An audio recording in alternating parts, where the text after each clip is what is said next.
Yesu waseNazaretha. Ngiyabingelela ubuholi bonke.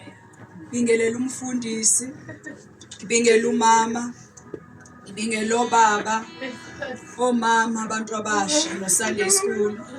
Ngibingelela ibandla lamazibulo elibhaliwe ezulwini nakuNkulunkulu. Amen. Ngegama likaJesu waseNazaretha. Awusewenzile umsebenzi Jesu bazalwane. Inhliziyo yami yamdumisa kakhulu, yambonga kakhulu. Haleluya. Ngiyambonga uJesu, ngiyabingelela ikomiti yabantu abasha. Ngibingelela abazalwane bonke. Amen bangcwele. Siyambonga uJesu bazalwane. Siyambonga uJesu bazalwane. Ngiyambonga ongivulelele ethuba ukuthi ngizokhonza nani bangcwele. Amen. Inhliziyo isuka ilangazelela njalo bazalwane, kodwa uJesu wahlela ngendlela yakhe. Ngizokhonza nani bazalwane? Ngizokhonza nani bangcwele? Amen. Egameni likaJesu waseNazaretha. uJesu uyitholile impilo yami ngiwumuntu omusha. Ngisindiswe ngumuntu omusha bangcwele, ngangina 16. Ngiyakhumbula ukuthi ekhaya sisibamba bezalele ekhaya, sibaningi ekhaya. Ngiyakhumbula usifaka abana babelesi haye ebangada lapha. Babenengane bezala bethola ingane njalo. Bane banalibana babeleha jwalo. Kwasho ukuthi angiyithandi lento iyangicasula ngoba manje baya edo umthwalo phezulu komunye umthwalo. Yabaho ngithona iyantina bani ngithona isamwalo bamwalo omuntu. Futhi ekhaya kuhlushekiwe nje kakhulu. Hape la pere batho ba dikobo di mahetleng. Abazali bama bafundanga. Batswadi ba ka ba ya ruteha ho hang. Bazalwane nje lokho kwenza ukuthi nginyanye lokhu ngakuthandi. Ngazinikela kuJesu, kanti uJesu yena uzongenzela okungaphezulu kobe ngicabanga mina. Yabaho ka maemo wa ho heka inela ho Jesu, mme Jesu a nketsetsa dintho tse kgolo ma ho ke na o nahana nna. Mina ngangithi ngifuna uphephe ebantwini besilisa njengobabona beyinikele kubona. Nna morero wa ka inele o ka nnete ke balele batho ba banna hobane ke na ke bona bo ukuswaka ba inehele banneng. Kanti uJesu sekuyena ongikhethile. Athi Jesu o se a nkgethile. So ngiyambonga kakhulu empilweni yami bangcwele uJesu. Jwale philo ba ke amlemoha haholo Jesu. Futhi ngimbonga ukuthi ungithole kulesa stage lesi ya. Hape ke a leboha hore a ngfumane maemong wale. Siyazi mawukhulele emakhaya akusheshi ukuvuleka amehlo. Siyaziba ho lesi mahayeng hangata a o ke o bule amahlo ka potlako. Kodwa nje uthi noma soyingane ngathi ikhulile kodwa ubengathi uyingane. La se hodile iba se ka motho eling a munyane. So kwafika omnye ubaba ngasekhaya ekhaya kuse Eastern Cape eMatatiyela. Ha fihla ntate e mong he haye ke kwana Matatiyela Eastern Cape. Inkosi yakhona nguLibenya. Mbrena wa teng ke ntate Libenya. Manje ngafikela khona ke wafikela lo baba lo ifikela khona ezoshumayela uJesu, kodwa yena wayewuthisha efaki iSCM ezikolweni efundisa khona. Una fihla tlo rega lentswe la Modimo ine le mosuwe esikolong ile yena hape mietapele o tla tumelo esikolong. So kwangilekelela ngoba ngangifunda uStandard 7, ufika ngeso sikhathi ngenza uStandard 7. Ufihla ngakho yena ke bala Standard 7. Kunyaka olandela ngiyonza uStandard 8 bese ngiyapuma kwakuyi JSS sengizophuma ngiya kwesinye isikolo kuthiwa i-secondary. Jwale hendi mwaselatela ke neclass wa ke sama ke esikolong sesing. uJesu wangilekelela bangcwele ngoba uma ngabe umuntu efika nento eningayazi endaweni bake bathi uxwaya nabantwana kungabi luthi babezwe kahle lento eshoyo. Jwale he motho ha fihla batho a fihla le ntho e ntjha ka ga sebaka ka ga motse batho ba makala ke ntho e ba sa itseng. Ngoba mina kwakukhona ubaba omncane wami okhonze Assemblies of God wayekude nasekhaya, kodwa wayevamisa ukufika mayedlule ushumayela emakhaya kude alale ngala ngasekhaya. Jwale rangwane wa ka o ne a teng ana le Assemblies of God, empa ona na le hona ho a tlo ba lesa ka mona ka ha Yesu. Wayethi ukukhuluma ngendaba kaJesu akhulume kube khona ufifano oluncane ngalo. O ne a bua mabapi le taba ya Jesu ho bena le nthonyana e nyanyana le selinyana le nyanyana mabapi le taba eo. Kwenzeka ke ukuthi nje ubaba lo ekhuluma ngendaba kaJesu nasenke ngayizwa, kodwa manje sengifuna ukuyizwa kabanzi ngalothisha osesikolweni. Yaba ho jwale he ke batla ho ke hla ke utlwe hantle ka mosuwa yena ha wa sekolong jwale taba e ke nka e utlwa ka ngwanaka. Wayiloko eshumayela nje ashumayele nje kuphela angayibizi altar call. Una re ngavele impakhe altar call o ne sa ibizi. Ngaze ngambuza ngelanga ngathi mfundisi wenziwa yini ukuthi ungayibizi altar call.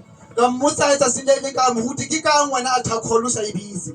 Athi yena hayi angifuni kuthiwe into yami kodwa khona ilanga elizofika lapho sohambani niyobona khona. Ari he jwale akbahle ho ntho ena ibe e kang ke ntho ya ka empa ditsa silele le tla ibona ntho ena ka nnete hone e jwang. Ngempela sahamba saya kwenye indawo okuthiwa kuseMthatha siye kwi-regional conference. Ngasamaya Mthatha kwane regional conference. Kulapho esathi masifika khona safika nje thina sisuka kude emakhaya khona kungasedrobheni safika sekukhonzwa sekuyiwa ngasezwini. Ngila fihla emo sithebelezo yini we isilinago yalinzwi. Mangabe sifika sahlala nje phansi kancane wabofundisa ngezwi ethi Radula hanyana fela ho tloha mona ba isaka lentswe he are. uNehemiya chapter 2 verse 17. Nehemiah chapter 2 verse 17. Wayethi u17b wakhona chapter 2 verse 17 uB wakhona nje kukhona uA lapho oqala khona kube khona lapho kubana khoma kuphinde kuqhutshekwe khona. Khona le mo qalwang teng ho tloha mona hape bona le khoma ho tsole pele hape. Ayithi wozani sakhe ingange zeJerusalema ukuze singabi sehlazweni. Are dire lentswe lena he jwale e tlang hona jwale re tlo ya ha mabota a Jerusalema hore se ka kena mahlatsong. Elesingisi lithi come let us build the walls of Jerusalem so that we'll be no longer in disgrace. Ska ke hlalositse he pele hore ka nnete re ahe mabota a ntlo ena ya Jerusalem musona Jerusalem hore re se ka kena lehlatsong. Indlela wayesho ngayo wayesho siyakhumbula uNehemiya ehamba eJerusalem eyokwakha ingange wakhulunywa nje ingange kwakushisiwe ngempela kukhulunywa ngazo kodwa kumina engathi usho indonga zenhliziyo yami indlela ngangithinteke ngayo. Jwale ha bua mabapi ha bua ka pali ena yaba ha wena ha bui ka mabota a Jerusalem ka buona empa taba ena ina le nna hantle ke nna motho ona a hlokang taba ena wasona le yena. Wangisiza ke bazalwane uJesu ke ngabe sengiqhubeka ke ngiya high school wakuse boarding school lapho ngathi ngifika khona ngafike ngiyazi introduce ngibuthi khona eCM yini la. Jwale isakufihla boarding school ingaba ka itsibisa wona eCM ideng na. Babuza ukuthi usindisiwe na. Ba na uphulusuzwe. Ngabe sengivuma nami basasifundisiwe ukuthi mangabe usuka la usuka khona masowuqhubeka uya la fune kuzazise. Ngilaka upellwa ho jwale mo merifihlang teng ihle re itsibise maemo a rona mabapi le tumelo. So ngiyambonga bangcwele uJesu wangithwala uJesu kuleso sikolo kwakugcwele othisha abaningi abasindisiwe nengaza khona enzi ngizasindisiwe. Jwale esikolo ngise basuye babangada bamo bane baphulusiswe hang le bana ba sikolo bamo. Kwangilekelela lokuthi ngasheshe ngazazisa. Jwale hanthusa ukihla ihlaluse kapili. Kwakukhona nabakhuluma ngendlela yabo bakhuluma abakuthandayo ke kodwa ngabonga ukuthi ngizazisile uqala ngasho ukuthi ngumntwana kaNkuluNkulu ngiyakholwa ngisindisiwe. Khule hanthusa ukihla itsibise pili ngoke ngwana mdimo kiphulusizwe unthusisa haholo ho. Kungilekelele nasekholweni. Itumelo unthusise. Ngiyambonga ke uJesu bangcwele kwahamba isikhathi lapho ngiqedayo esikolweni sengiza la eThekwini ke ngizofuna isikolo ngizosebenza futhi. Jwale hafihlela maemo ha o tlamele ke eThekwini ke lo batla sikolo hape ke tlo sebetsa. Ngihlalile ngiwumuntu omusha. Ngiduse ke le motho e motjha ngakhonza ka ho isa modimo. Zikhona nenkanuko zobusha. Dilitele ditakatso tsa botjha. Kodwa lithe izwi lenkosi asizibalekele. Ya he dintswe la modimo re di balehele ditakatso tseo. Ungisizile uJesu bazalwane ebusheni bami. Jesu butsheng ba ka o nthusitse. Ngizonqamulela nje bazangenza ukuthi ngathathi isikhathi eside. Ngizaba mkhutshwanyana ngisikanga sibaka. Ngisafakaza nje bazani khona lelizwi elifikayo elilapha yaku ningalivuli bangcwele elikuba seKorinte u2 Corinthians chapter 4. Kuna le lengolo he mola ga letse le dutse ho nna ke kopa se ga le bala mola lengolo la ba Korinte ba bobedi u2 verse 7 wakhona. Dimana ya super ya teng. Kepha lengcebo sinayo ezitsheni zebumba ukuze ubukhulu bamandla obukhulu kakhulu bube ngobukaNkulunkulu.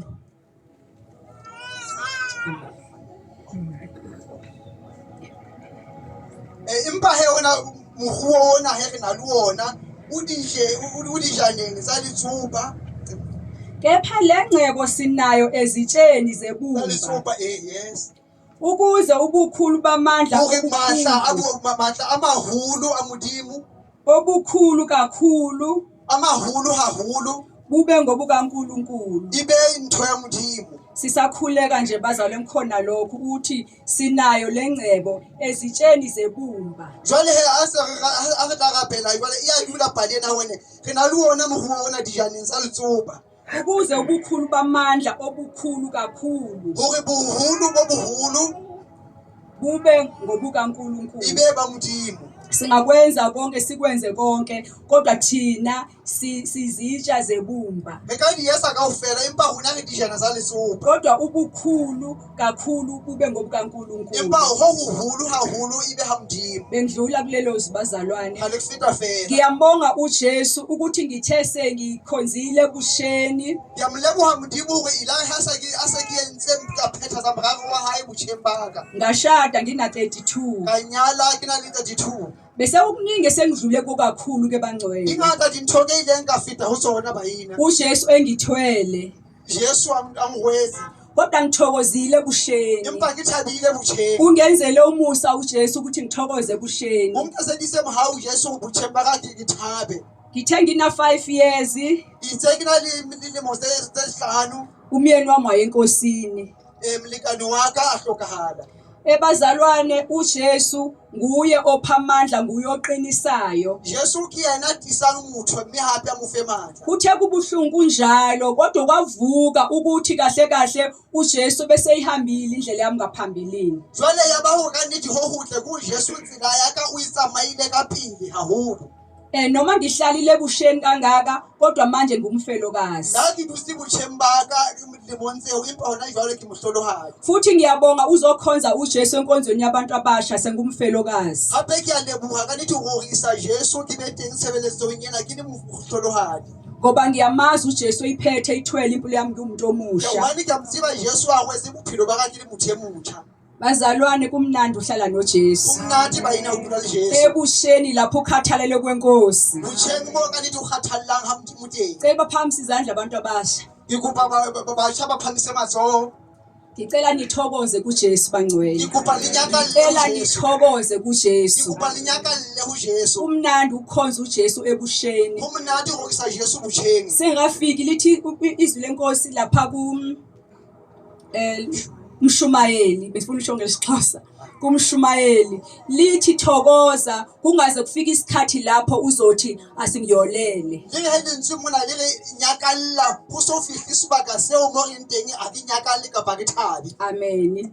Kukhona lokho enhlizweni yami kakhulu bangcwele ngiyambonga nje uJesu kakhulu ke seo se pelo nyaka ke a mo leboha Jesu haholo baina kakhulu bangcwele. haholo baina Yebo manje bazalwane ngila ngiumfelokazi. jwale he ska ke le mona ke le mohlolohadi Ngibonga lo Jesu lo ongithwale ngumuntu ke omusha. leba Jesu yona a lang ngwala ke le motjha Ngoba sikhona isikhathi umuntu omusha. Ngiyakhumbula nami ngumuntu omusha bekuba khona lesa sikhathi lesiya ngizwe ukuthi nje sengiyazimatanisa manje ngithi uyabona lo bhuti lo singafanelana naye. nna ke hopola ke le motho e motjha ke ne ke na le hona le nthona ho ke le bantshe le motho e itseng ma monna ke re nka tshwanelana le mohlankana enwa Kodwa ngangiyikhulekela lonto ngoba sasifundiswa ukuthi akufunekanga umuntu omusho njalo. empa ke ne ke rapella ke le kgahlanong ntho eo hobane re ne re badisiwe hore motho a motjha ha phedi jwalo Ngikhumbula lapho engaze ngathi Jesu ngiyacela ungangiphi umshado ngisekulesi simo lesi. ka be ka ha fihlela maemong mo ke la Jesu ke a kopa se ka mfa lenyalo ke le maemong wana a tjena na Kukhona usisi wayevamisa ukusifundisa okwamazibuko wayevamisa ukuthi hona le ausi e mong a neng a rata hore ne a re badise a re ethi umuntu omusha uzoshisa ushiswe izinkanuko kothi mawusowuthi uyashada mhlawumbe sexual active uthi uyashada ushade nomuntu ozothi awuthi ukungipholisa awuthi ukungiyeka kancane. a re he jwale ska o le motho ka nnete a na le takatso se kana sa nama o tla fihla maemong a runya le motho ka nnete a tla re ne buhle wayevamisa ukufundisa ngalendlela. Angithi uyabona uma ufuna ukushada ucabanga ukuthi kwenzakalana ngale noma mhlawumbe ucabanga nje lokhu kulala kuphela. Ake ha ona taba ena nyalo a una bi ha hulu ka taba ya go ka nqale ho etsahala jwang empa o nahana thobalano fela. Then mawufika ngalo ufike be traumatized. Ha o fihla ka kwana ka nnete o tibane le maemo a sa tsitsang a bohloko masisapele. Ngoba sikhonza uJesu siyakholwa. Hobane re rorisa Jesu re a dumela. So ngiyambonga uJesu bangcwele ngathi noma ngashada nobaba o-street evangelini ophilayo okholwayo bangcwele. Yaba ho hasa ke nyala ha ka libona le monna ka nnete an a se treat tumelo. Wangilekelela ngoba noma sikholwa siyaxoxa phela. Thusa haholo hobane la o thwa re dumela ke a bua. Sishadile futhi. Re nyalane. Kuyaxoxa kuyaboniswana konke. Ke a bua ke a bontshana. Ngasizakala entweni eziningi bangcwele. Athusana nthonse ngata bayina. Kulo 5 years bazalwane ubungazi uthi ngumama oneminyaka eminingi. Dilemo tsena se hlalo o ka re o ne ka re ke mme ana le dimo se ngata na. Evangelini uJesu engisiza. Evangelini Jesu anthusa. Ngiyambonga uJesu ke bangcwele uthi noma sengishada ke ngishade ngingasenakho lokho asekusheni ukuthi uze uthi yashisakalela njengebesho uthi simahlengi ukuthi kuba khona isikhathi lapho mawusona eminyaka emingaka ubala lokhu ukusuka lapha sisimahlengi ko20 uyabala uthi 25 uthi ufika ku30 sothi angeke ngize ngiqede calendar. Jwale nna ke thaba haholo ka nnete hone ilaha ke kena lenyalong yaba o maemo wale a neng a nsokodisa nama ehlile ha o sa le jwalo le dilemo tsena ha tse kgathatsang batjha le teng mo Jesu wa thusa. Amen. Ngiyambonga uJesu ke bangcwele ukuthi nje nakulesi sikhathi sengumfelokazi angiyena umfelokazi bazalwane ongazazi ukuthi uphila kanjani. Le maemong ana ha jwale ke le mohlolohadi ke a leboha ka nnete a ke phele fela. uJesu uyangisiza bangcwele. Jesu anthusa bayina. Lithi izwi lenkosi ungumenzi wami ungumyeni wami. Le ge le tsela mdimo ke na mmupi wa ka hape ke yena Mthisi wami. Ngiyambonga uJesu uthi ungisizile njengoba ngisho ngithi uJesu uyakusiza uthi wena uyihamba indlela bese ihambile eqala yena. Ha o samazila wena ibe yena uyitsamayile ka phili ho wena. Uyizwa nendlela ohamba kuyona ibe ngathi uyayazi kanti uyayiqala kanti usekuhambelile yena. Kwasila yena ka nnete isina mayemo a ubima athi yena usamayetse phili. Ngiwufakazi bazwa ngisho into engiyaziyo angisho mhlawumbe into engibonela kude. Kipandi ka nnete asinthokela yukela ibonela hule ngiyayitsiba ntwewo. Uhambe ngo2012 u2025 kulonyaka. Utsamayile ka 2012 isilimo sena ke 2025 isilimo. Neminyaka yami yokuzalwa isephansi bangcwele manje nje isiphezulu kakhulu. Jwale he ka nnete jwale ke se ke le moholo haholo na kweo ke ne ke le mnyane ha monne wa ka tsamaya. Ngangina 37 bangcwele anginankinga neminyaka ke ngine ke na le timo se 37 akina bothata ha le slip. Kulonyaka ngothi ngo Monday ngathi 51. Monday ilimo sena ke na le timo se ka mshana mahlanu le mosopulungu. Angithi niyabona bangcwele ukuthi ngisuke ebusheni ngazongena futhi ngingathi ngisebusheni angazi kanjani kodwa nje uJesu ngiphisa lempilo ngangiyiphila ngiwumuntu omusha sengizoyiphila ngala bangcwele. Jwale ni hona jwale ka nnete maemo mwana ke le ngona jwale ke ntse ke phila eska ke ne ke phila ke le mothamusha ni hona jwale ke ntse ke phila jwalo ska mothamusha ska pele. Bengumuntu omusha ophila ekhathalele kwenkosi manje sengihlale ekunxuseni. Jwale he ke ihlile ke se ke dula mona jwale ke rapella se ke le motho a rapelang phuthekwa ba rapellang.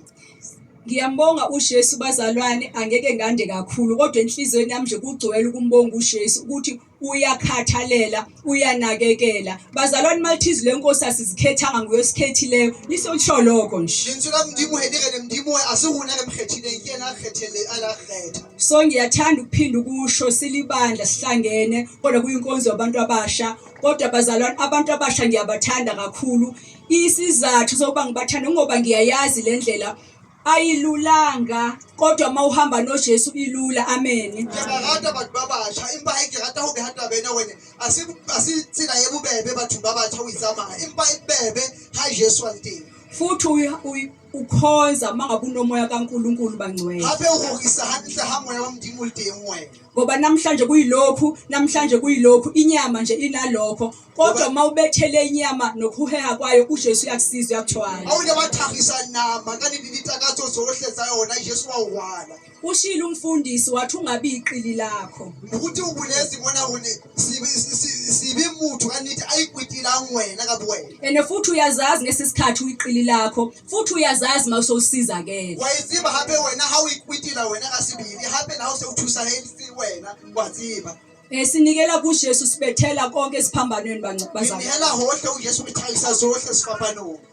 siyambonga uJesu sizoyezwini lenkosi nje bazalwane ngathatha ngesikhathi yapalo yalinzwini leli unkasibaka inkosi seyiwenzile umsebenzi ukuthi ngifakaze bangcwele ngizisho ukuthi ngibani sidluleni lapho kodwa inkonzo yabantu abasha iyangijabulisa bangcwele kuyangijabulisa nje sebeletho yabasha kanithi ingithabisa hona ufika uhlalusa ngake ngathi nomnye umama sixoxa esho ukuthi hey funeka senze kanje inkonzo yabantu abasha funeka abantu abasha bakhulume wenze ukuthi ethetha bangcwele mina ngibwali memu ngehe abuwa mona abantu babasha kisena hotabine basiyezi abuwela hudima ngathi uyabona abantu abasha sinabo la nala ebranchini sebethe ukukhula sebengangosisi mahlenge sebela ko 45 bano 35 banobani ngabantu babasha bana kana libona mona he ihlile basebahudile bana boma 40 bana boma 35 uyayibona indlela abakhonza ngayo uJesu uyathokoza ngingasho bazana lokuthi ngikubona kodwa ngisho ukuthi sebehambe ibanga asingabajivazi asibancome sibakhuthaze kuloko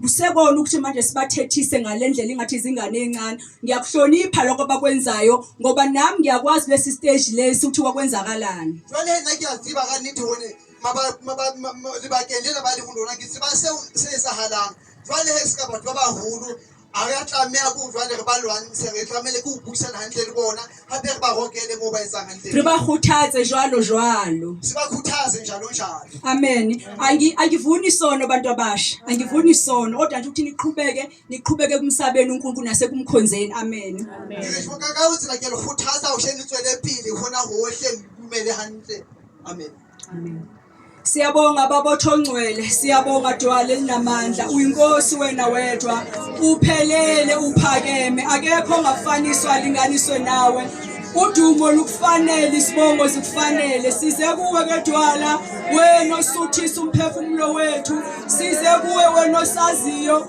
wena ophelelisayo wena ongongcwele kaIsrayeli siyakudumisa nakulesi sikhathi singene ezwini lakho Dwala uthwala ukuphila kwethu umbisi ukuphila kwethu ngegama lika Jesu Kristu waseNazaretha ophilayo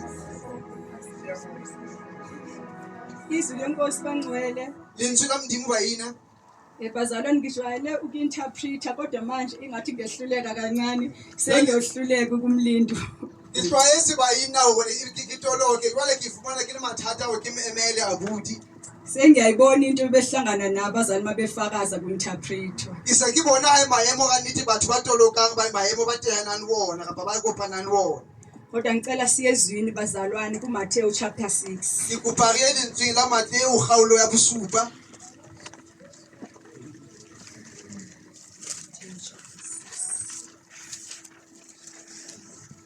ngicela ukwazi uhlabela kahle emhlabela sihlabelele uthi mkhulu ongakithi kunesizweni isiba ngikuba athi bangubina abebinele mina thoko ngene umhulu ahuna kunaliyo alifasini